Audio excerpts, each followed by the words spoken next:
precise technical solutions to make Israelis, Palestinians, and the region safer and much more prosperous.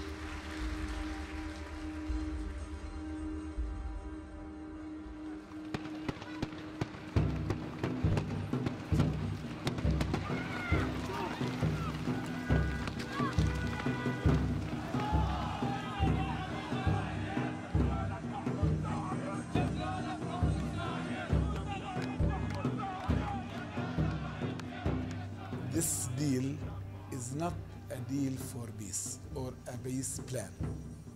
It is a war plan, because this legalized the occupation. This plan legalized the settlements. This plan legalized the annexation of Jerusalem. This plan says no return for the Palestinian refugees. You know, we are the oppressed and they are the oppressors. And they want the oppressed to give more to the oppressor. They want the oppressed to be oppressed more. What would you do? You will just leave your houses for money, leave your land, leave your life, your memories, your history for money? بتوقع من الشعب الفلسطيني إنه راح يخلق نموذج جديد من المقاومة، مش راح يتبع للقيادات الوطنية زي دايما، راح يطالب مش بس ب 67% من أرضه، راح يطالبوا بكل فلسطين.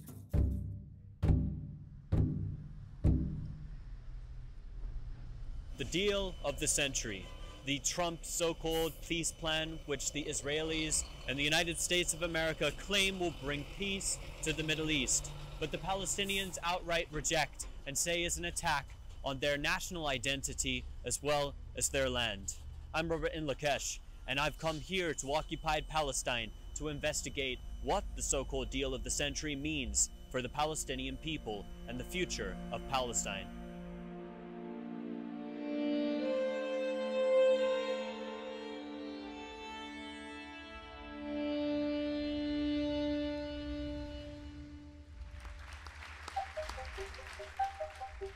Following the official release of the controversial plan proposed to end the Palestine-Israel conflict, an escalation of violence ensued in occupied Palestine as Israeli occupation forces brutally attacked Palestinian demonstrators, only to strengthen the resolve of the Palestinian national resistance. Being on the ground in Palestine, I lived through this round of violence, witnessing vivid scenes of brutality, racist hate crimes, and the murder of Palestinians. But before we investigate this further, we have to first look at the past to understand how things got to where they are today.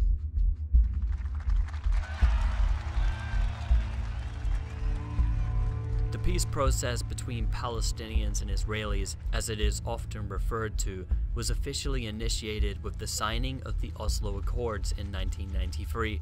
When PLO leader Yasser Arafat signed the agreement with the Israelis, it was supposed to lead to the establishment of a Palestinian state and the ending of hostilities between Palestinians and Israelis. However, a Palestinian state, as well as peace in the Middle East, never came. Instead, the Oslo Accords had meant for the newly established Palestinian Authority that they had accepted an exclusively Jewish ethno-state on 78% of their historic homeland and received nothing in return. 5 years after the signing of the Oslo Accords, the occupation of the West Bank and Gaza was even more deeply entrenched as Israeli settlements expanded on Palestinian land. The only difference on the ground, as peace talks had been ongoing, was that there had been further theft of Palestinian West Bank resources, the besiegement of Gaza, and the bombardment of the Gaza Strip. All of this whilst the Palestinian Authority, based in Ramallah, had acted to protect Israeli security interests. Then, following the second Palestinian uprising in 2000, the illegal separation wall was later built in 2002 in the West Bank, usurping approximately 10% of the territory, also collectively punishing 150 Palestinian communities who were disconnected from their lands, according to the human rights group B'Tselem. Settlements continued expanding and the further confiscation of land and resources from Palestinians ensued, with illegal religious extremist Israeli settlers seizing Palestinian homes in East Jerusalem as well as in the West Bank. All of this being justified by the Israeli claim the Palestinian terrorists had to be subdued and Israel's security had to be protected. Now, Donald Trump's self-proclaimed roadmap to peace would essentially allow for Israel to take half of the West Bank, annexing the most fertile agricultural lands, aquifers, and prohibiting Palestinians from having an army or any real autonomy. It would also connect Palestinian Bantustans together via underground tunnels. Upon arriving in occupied Palestine, I had traveled to the village of Kafin near Tulkarm, where an unarmed 19-year-old boy named Badr was shot in the neck and killed by Israeli occupation forces for protesting against the deal of the century. Unfortunately, this was not the last funeral that I attended of young people and children who had been murdered in the West Bank.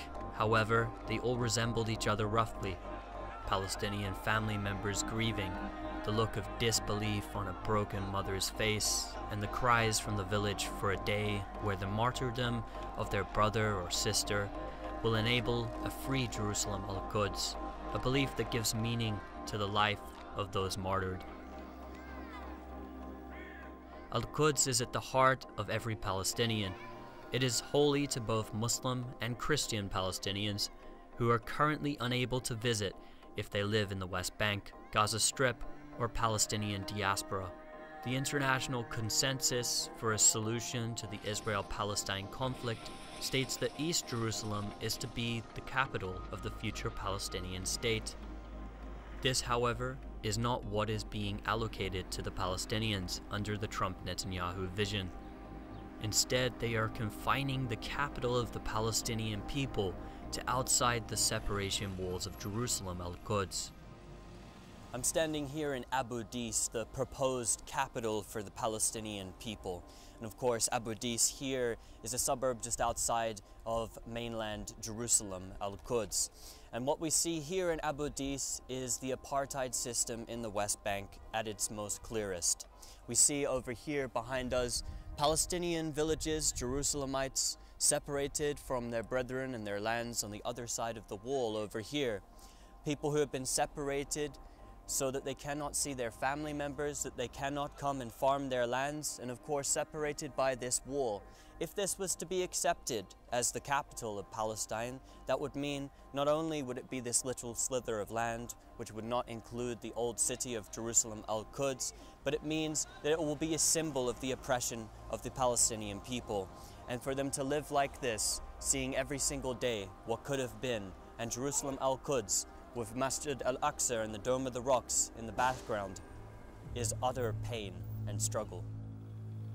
This separation of Jerusalemite Muslims and Christians from Jerusalem al-Quds is rarely ever shown on mainstream Western television, and so before you travel to the West Bank, one would imagine that the situation is completely different from the reality faced here. What my cameraman and I witnessed on the Palestinian side of Israel's wall was the humiliation of Palestinians on a daily basis, and a space allocated for a capital which would hardly drive tourism to a country with its depressing scenery, bringing with it a feeling of walking around in an open-air prison. Even on the other side of the wall, Palestinian homes are constantly being demolished and stolen by Israeli settlers, as Donald Trump emboldens their actions with the decree that Israel's undivided capital is to be Jerusalem al-Quds. The justification given by Israel for such disturbing realities imposed on the ground is that what has been imposed is for Israel's security. But even if that was the truth behind the occupation and violations of international law, this excuse was not accepted internationally by the court of public opinion when it came to apartheid South African whites. So why is it reasonable coming from Israeli Jews, I ask? But the issue of division isn't the only problem facing the Palestinians. There is also the problem of where the two divided peoples would live if remaining segregated, and where any viable borders could possibly exist between Palestinians and the Israelis. The issues of borders is of course made tough due to the Israeli illegal racial colonies, or settlements as they're referred to. Something that you cannot escape when you come here to the West Bank is seeing and witnessing how deeply entrenched these settlements are into the Palestinian land here. Currently, over 750,000 illegal Israeli settlers live on stolen Palestinian land, equating to a land grab of 40% of the West Bank. Due to seizure of land, Palestinians currently live in 165 disconnected islands surrounded by checkpoints, military outposts, closed military zones, and settlements. What is perhaps more disturbing, however, is the fact that one of the chief architects of what is supposed to be a peace deal, Jared Kushner, has direct ties to the funding of an illegal settlement named Beit El, with almost 100,000 US dollars that we know about. Kushner is also an open supporter of illegal settlements. Understanding that under Trump's so-called peace plan, settlements will remain in place, I traveled to occupied Al-Khalil, or Hebron as it's called, to meet with local human rights activist Isa Amro to learn more about what the situation would remain as in the heart of the illegal settler conflict zone. Trump's plan is to make this permanent. Trump's plan is about, legitimizing the settlements and legitimizing this apartheid and segregation and separation and keep me without any basic human rights. He's telling us not to film, but he is here. We are allowed to film. He's illegal because they don't want us to film their weakness and their truth. They don't want us to expose that Israel is an apartheid state, Israel is not a democracy, and Israel is not a state of law. It's the state of settlers, soldiers, and it's the state of apartheid and segregation. מותר לצלם מה? למה לא? מה המצלמה? מי אתה לצלם אותך? This is my home. It's not your home. This is my country. It's not your country. Okay, that is the truth here. Yes. This is a kindergarten, an outpost, and the Israeli army closed the shops.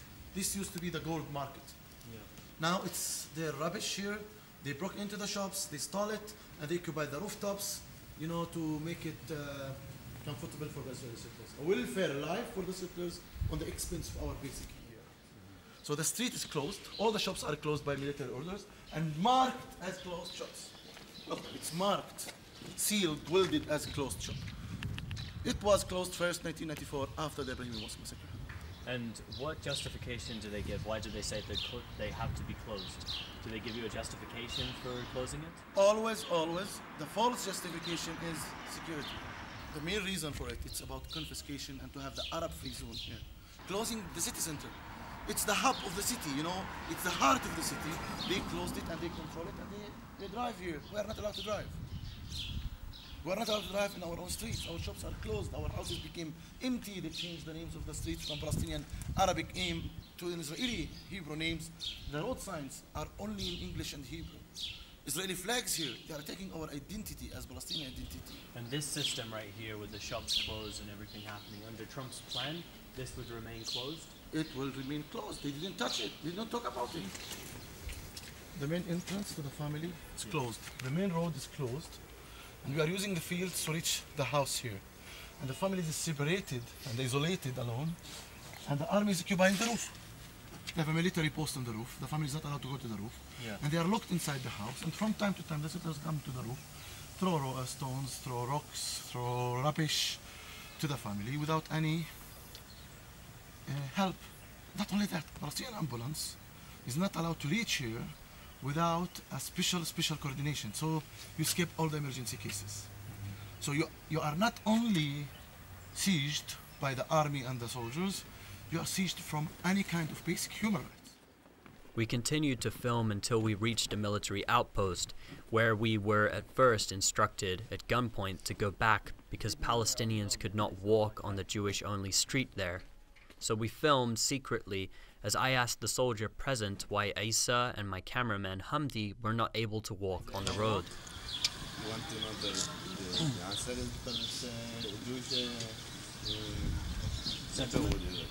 The settlement?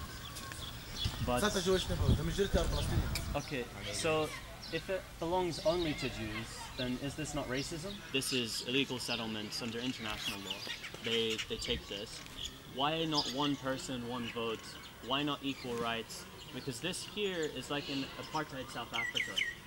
If you went to apartheid South Africa, you would see the same thing.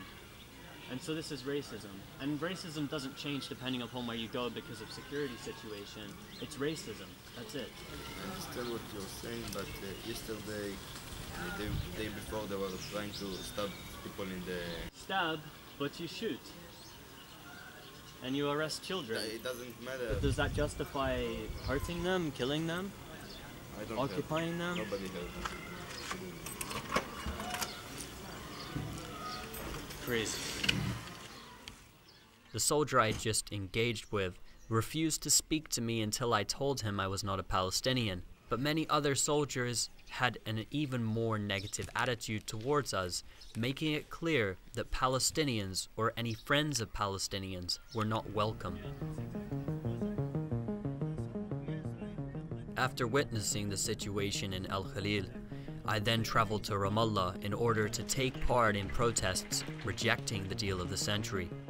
At this protest you're seeing alone, tens of protesters were shot and many others gassed, causing them to collapse and convulse. We have an attack here on a member of the press, clearly marked as press. Is of course a violation of international law, firing tear gas everywhere. He passed out unconscious. This man is marked as a press and of course is not protesting. He's here to document purely, and he was targeted by the Israelis. After the demonstration, we found out following a visit to the Ramallah hospital that 4 young boys were shot with internationally banned bullets. 3 were hit in the legs and 1 in the head. The protests I witnessed, however, were just the tip of the iceberg.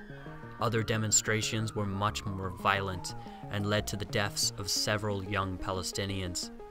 To find out more about why Palestinian people broke out into mass protest against the deal of the century, I met with the world-renowned journalist Jannah Jihad and Palestinian icon Ahid Tamimi, both locals to the village of Nabi Saleh. So since the announcement of the so-called First deal of the asking century, Jannah what she had heard, witnessed from since the Donald Trump, announcement course, of is the that Trump there plan. will be As you said, are getting killed, people are getting arrested. I'm facing checkpoints on my way to school every day. Like for example, yesterday, I was just going to my school and then there was this checkpoint. You know, the checkpoints here in the West Bank are not checkpoints. They're just a gate on the street. They usually close it, block the street, and then they go. They don't check the cars, they just block it. So like I had to take another way that takes me about triple the time to get to my school. I was late to my school. Even today we were stuck for 2 hours on the checkpoint. Every day since the deal of the century had been declared, you know, people, there are a lot of clashes, people are getting killed, people are getting injured, and it's very sad that we are paying the price of something that we didn't cause. What we heard from Donald Trump was that when this deal was initially announced, that there would be some sort of peace that would come out of this, and that the Palestinians would receive a great amount of money. I believe that legalizing what's illegal is not peace. Legalizing occupation, legalizing settlements, it's not what we call peace. And I don't care about money. I just want my land. I want to stay in my house. I want to go to the sea that I've never been to, which is only 30 minutes far from my house, that I can literally see every single morning from the roof of my house that I've never been to. That's what I call peace, but that's not peace, and I don't care about money. What if I came and told you I want half of America? I'd pay you, but I just want half of America. Like, what would you do? You would just leave your houses for money, leave your land, leave your life, your memories, your history for money? كمان الناس بطلت عارفة إيش بدها تسوي في حياتها. يعني اللي صار بده يعمل مشروع، بده يستنى، بده يشوف هو بده مثلا ينضم لإسرائيل، ولا بده يضل تابع للسلطة الفلسطينية، ولا الناس بدها تعرف مثلا القرية. مثلا نبي صالح يعني احنا مش عارفين احنا وين بدنا نروح، او مثلا احتمال كبير مثلا يجوا يحكوا لنا اطلعوا من بيوتكم، او يستولوا على القرية عشان كل حواليها مستوطنات. يعني الواحد مش عارف ايش بده يعمل، مش عارف، زي حياة الناس توقفت، او صار في عطل بحياة الناس، انه صارت صفقة القرن تأثر. In Ramallah, I witnessed the largest demonstration the city had seen since the time of the Second Intifada, or uprising as it is known in English. What was clear to me in the West Bank was that there was a growing sense of desperation and also unity from the Palestinian people that could be felt building day by day. The desperation for action coming from the threat immediately posed to annex areas such as the Jordan Valley, which is where I began to travel to next. So we've just entered the Jordan Valley here, and what we witnessed just as we were entering was the closed military zones here, and the soldiers in the fields actually aiming just above children and telling them to duck, using them sort of as firing practice. And then what we also discovered as we were driving along is that two Bedouin children, young children who were riding on donkeys, were also arrested by the army. The Jordan Valley is home to 70,000 Palestinians, yet is 85% inaccessible to its people, as Israel has turned the land into a military training ground and allowed for illegal settlers to come in and make goods to sell around the world. The area is, under international law, recognized as Palestinian land, which is to be the future agricultural hub of Palestine. Its undeveloped areas could also be used for energy projects, water extraction, and urban centers. One of the most important things to understand about the Jordan Valley is that this land here constitutes 30% of the West Bank, and of course means the loss of the most fertile agricultural land for a potential future Palestinian state. What you can see straight away when you come here to the Jordan Valley is that the people primarily here are building their houses as tents and as sort of cave structures and things like this, because the Israelis don't allow them here in Area C to actually have the permits to build homes. So if they were to actually build proper homes already before the land being annexed, and of course these people inevitably being expelled, then their homes would be bulldozed. The conditions that have been imposed in the plan says that there is no Palestinian state. So what will happen with us? We are here more than 50% of the population. Now every year they demolish about 500 houses there. This plan says no Palestinian state, and no sovereignty, no borders, no water, no air, no underground. Nothing for the Palestinians. In Jordan Valley, we are 70,000 Palestinians, and the Israeli settlers are only 8,000. So we have to stay, and our existence there will be the main factor to stop the century plan.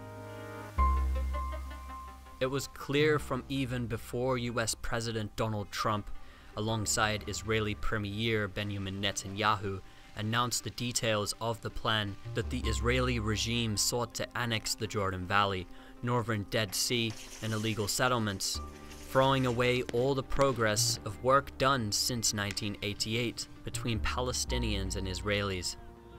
Looking on at the situation on the ground in Palestine, it was clear that a two-state solution looked impossible, and that a one-state solution where Palestinians could live with equal rights to Israelis was a long way from coming to fruition. However, the younger generation of Palestinians served as a great source of hope that one day liberation could perhaps be in sight, and that the failure of the old is now being replaced by a new vision for peace coming from the young.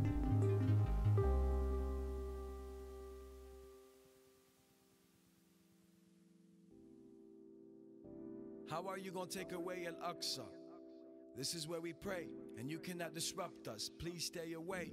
Please let us discuss this. We just wanted peace, and you wanted to destruct it. 3 brothers were killed by defending Allah's home. One was 17, 18, 20, barely grown. They're young, they're students trying to make it out from nothing. All of a sudden they're shot, and they never made it home. Tear gas and rubber-coated bullets by them. Over 1,000 people injured by them. That's just estimated, that's not even updated. Everybody was waiting just so they can pray today. Put metal detectors thinking that will stay away. Islam will never change even if they change the place. This is our land, God's home, our great escape, to make dua for all the people in the past who passed away. Ameen.